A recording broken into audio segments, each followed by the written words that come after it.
So a couple days ago, I went to go see Sonic 3 with my friends, and before the movie, I was debating on if I should make a video on it afterwards. I decided to see how much I liked it, and it goes without saying I'm here making this video because not only do I think Sonic 3 is the best Sonic movie out of the trilogy, I also think it's the best video game adaptation movie ever. And because this movie is heavily inspired by Sonic Adventure 2, which is my favorite Sonic game and one of my favorite games in general, yeah, this movie is awesome. So I'm going to be talking about it today. I won't be going into a huge deep dive. I'm just going to be going over my thoughts on the things I really did enjoy about the movie. This video will also be containing spoilers, so if you've yet to see Sonic 3, make sure you watch the movie first, and then come back to this video. I won't show footage because none is out yet, and I don't want to just use footage that people have recorded from the theater because I don't want to steal that. So yeah, with all that being said, let's get into the video. So before we get into the actual movie, I wanted to talk about my movie experience. So I didn't see the movie the night before the 20th because, look, I like Sonic, but I had school the next day. It was my last day before break, but still. Also, I wanted to see it with my friends, so Friday was really the only option. But anyways, my movie experience wasn't bad at all. My theater wasn't filled with die-hard type Sonic fans, mainly kids and parents and like a couple of adults. I saw the 4 o'clock showing, so it wasn't too late into the day, but also not too early. But nobody was going crazy like me and my friends were.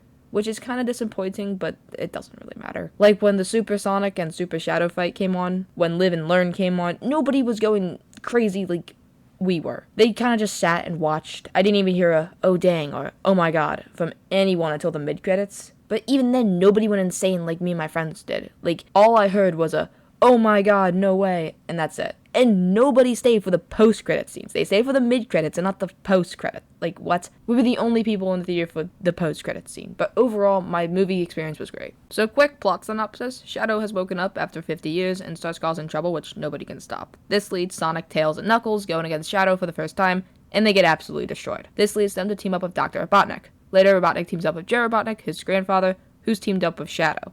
Him, Eggman, and Shadow plan to take over the world, while later Gerald reveals that not only does he want to take over the world, but he also wants to blow up the entire world. So let's hop into the movie. Let's start with the mid and post-credit scenes first. So, Metal Sonic and Amy are the 2 new characters who are getting added to the Sonic movie roster. Starting with Metal Sonic, he looks like he's just been ripped straight from the games. Sonic, Tails, Knuckles, and even Shadow look similar to their game counterparts, with adjustments made to them. But Metal Sonic here doesn't even look like that. He just doesn't even look different. He looks just like Metal Sonic from the games. He looks awesome and cool, and the fact that there's a lot of Metal Sonics, that's just cool. Tell me that isn't cool. Then there's Amy. She looks really cool too. Her hammer and hood are awesome. I wasn't expecting Amy with a hood, but it's a cool addition. I'm excited to see what they do with Amy and what they're going to do with Amy and Sonic. Are they going to make her the prime love interest for Sonic, or are they going to be kind of laid back with it and not really focus on the love interest part of Amy? I'm also really excited to see how Amy fits into Sonic 4. Same with Metal Sonic.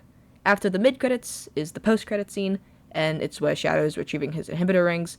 It's pretty obvious that Shadow was going to come back. I would expect them to keep him around and not getting rid of him after literally just introducing him. Now, while I do like these 2 scenes, I think they should have been swapped. I would rather have the big Amy Metal Sonic reveal as the post-credit scene, and then the Shadow as the mid-credit scene. It just feels like it would flow better, and I think it would be more exciting. But anyways, let's talk about the big character in this movie, which is Shadow. Shadow is my favorite Sonic character and the best character in this movie. I will not be arguing this because this is the truth. So, how is Shadow on Earth? Well, Gerald found him, which is different from the games where Gerald created him. This means a lot because not only does it set up many different things that you could do with this information, but it also gives the writers so much to do. They can keep it simple or dive more into it. They've talked about giving Shadow his own movie or even show, so they could dive more into his backstory or origin of how he came to Earth there. Now, Commander Walters wasn't the one who shot Maria like we all thought, but in fact he was trying to save her from being shot, which then caused the explosion, which killed Maria. I didn't really care how they killed Maria, as long as it was well done and executed, and the main thing being that Maria died. Instead of being in space, they're underground in like this bunker thing, kind of like a base, which is fine too. It's different from the games, but I don't really care. I wasn't really complaining about that. And the Shadow and Maria moments that we do see are really cool, and I'm glad that they added a lot of them. I think my main complaint is that Shadow's backstory kind of gets thrown at you really fast. If you know Shadow, his backstory is complex, there's a lot going on there, and I feel like they kind of just throw it at you pretty fast. It's not bad by any means, I just think they could have taken an extra minute or 2 just to expand a bit more on it. Now, Super Sonic and Super Shadow are 2 really cool additions to this movie. Shadow and Gerald looking out being like his gun shooting missiles at us, and then Eggman seeing Sonic's cool thing turn gold and being like, oh snap, is just perfect.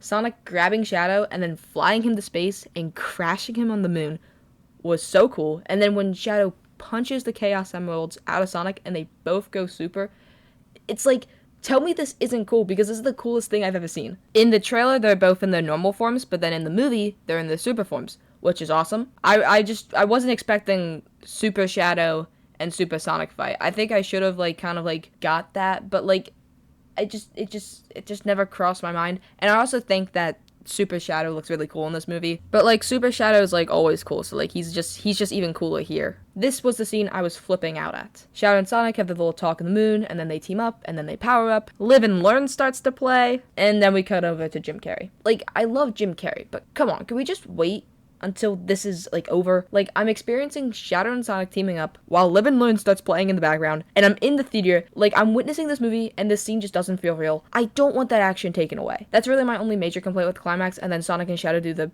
Sonic Adventure 2 pose where they're like posing in the sky. It's so cool. Gerald dies in the funniest way possible. Like, they take Sonic's skull thing, stick it up his ass, and he goes flying. It's funny, but awesome, and I love it. Tails, Knuckles, and Eggman have to redirect the Eclipse Cannon, and Shadow and Sonic have to block the laser so it doesn't hit Earth. And so instead, it destroys the moon, which good. Thanks for doing that. Again, I didn't really care how they did it, as long as it worked and it was well executed. Eggman sacrifices himself, so does Shadow, but we know Shadow comes back because I've already talked about the post-credit scene, and Shadow's there. So, yeah. One thing I didn't touch on is the visuals and cinematography. It all looks beautiful, especially here in the climax. Places look so bright and alive, and the core group also look really cool. Since the budget is bigger, it makes for better looking shots. And I didn't really touch upon the story, but I think it's good. Again, I didn't want this to be a deep dive type video. The story was good. I didn't have any complaints about it. Same with the writing. I think if I were to say one thing about it, the movie goes by a bit fast, which has to do with the pacing. I think the movie could have been a bit longer to explain more. Like I said, Shadow's backstory kind of just gets thrown at you, but still, I don't hold that against it. The movie in general is still really good. But yeah, those are all my thoughts. Let me know in the comments what you thought of the movie. Did you like it? Did you not? The comments are your place to discuss, and I'd love to hear what y'all think. Leave a like, that'd be greatly appreciated, and subscribe to the channel if you're brand new, but you don't have to if you don't want to. Thanks again for watching, and I'll see you next time. Bye.